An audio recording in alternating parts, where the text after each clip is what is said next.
प्रभु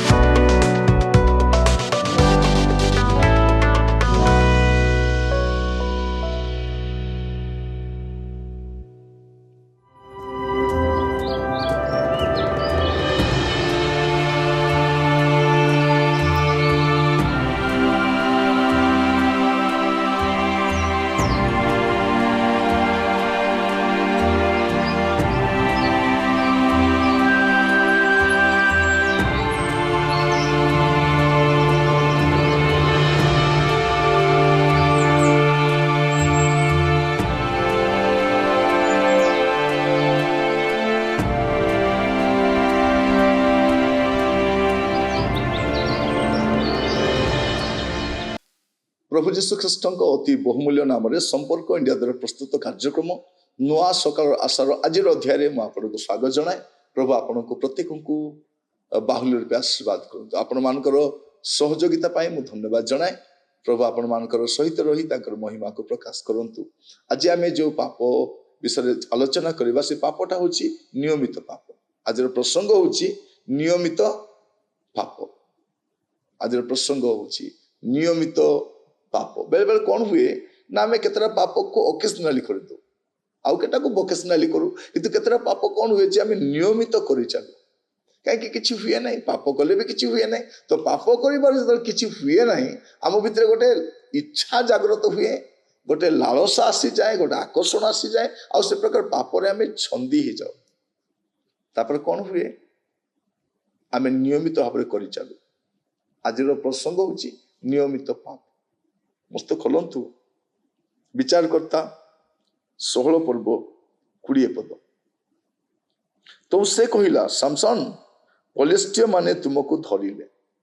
आगु खसिकी पलि फलिस्टिय माने धरिले धरिले बोले ये छड़ेकी पिटिकी पलाउछंती। एबे से पुणी थर चली सामसन फलिस्टिय माने तुमको धरिले।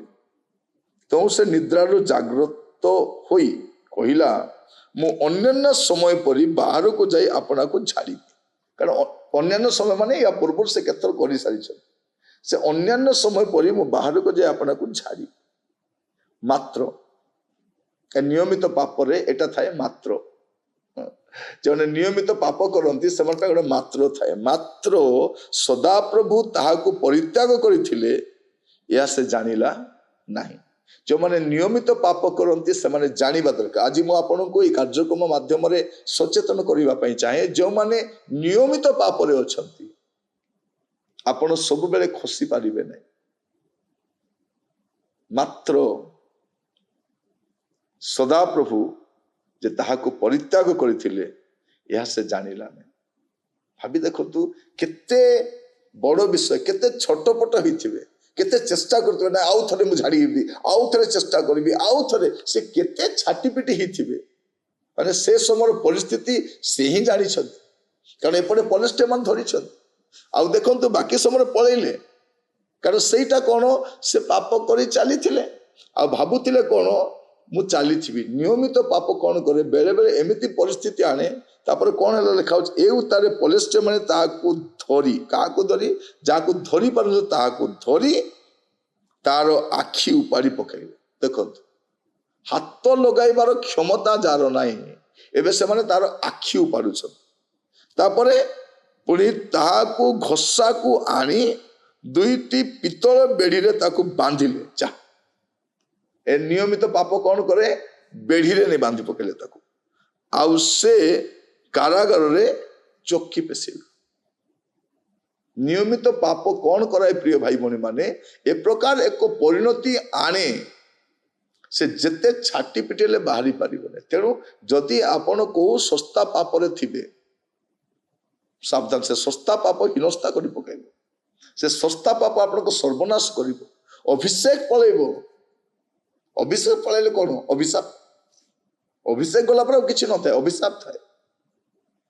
अनेक सेवक माने अनेक ख्रीष्ट विश्वासी माने जो मन को प्रभु व्यवहार करूछंती जो स्टेज रे आसुछंती वर्शिप करूछंती। देखंतु अनेक वर्शिप करबा लोक माने कोन प्रभु को सानिध्य रे रहिबा लोक माने प्रभु को अभिषेक रे रहिबा लोक माने से कोन कर पेशा भाव रे नहीं जाइछंती।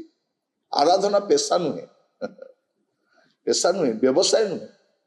अनेक भावी कौन मु पाप करुथिबी मोर तो गला अच्छी मु गाउथिबी ट्यूनिंग करुथिबी हम नहीं। प्रचार गोटे स्किल नुहे जे मु प्रचार करबा स्किल जानी प्रचार करबा स्किल नुहे। सामसन या पूर्व केते थर से लेखा अछि से अन्यान्य समय परी मु बाहर को जाई झाड़ी अन्यान्य समय हिची से भाभी नथिले जे दलीलार पाखक जीवा मो पाई एते बड़ प्रमाद हबो।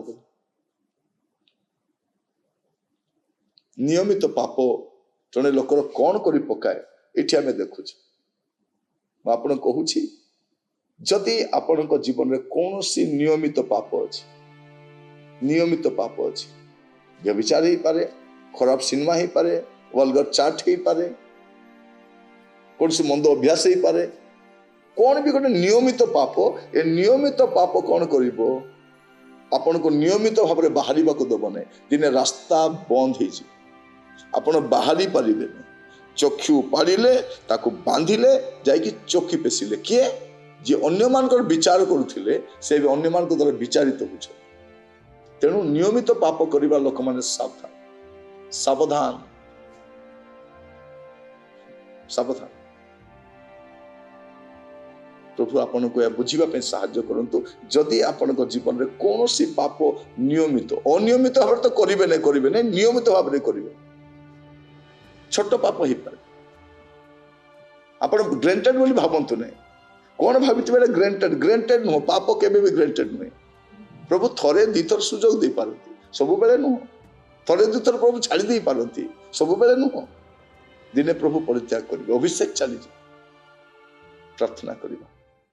पिता परमेश्वर आपन को धन्यवाद दिए प्रभु यही प्रसंग रे आम आलोचना करने समय आम निज निजक समीक्षा करुछु आम जीवन रही पाप गुड़ी को प्रभु आम निजे तर्जमा करुछु प्रभु बुझापी साहाय्य कर जदि आम जीवन में कौन पाप थाए ता परित्याग कर पवित्र जीवन काटिबा आम अनुग्रह कर दया कर आदर महिमा गौरव आपण कर जहाँ मागे नहीं द्वारे दान कर प्रत्येक गोटे पवित्र जीवन काटिबा साहाय्य कर यीशु को प्रिय नाम मांगिली आमेन। प्रभु आपण को आशीर्वाद करंतु आसंता अध्याय प्रभु जदि अनुग्रह करती आम पुणी साक्षात करवा विदाय दिंतु नमस्कार।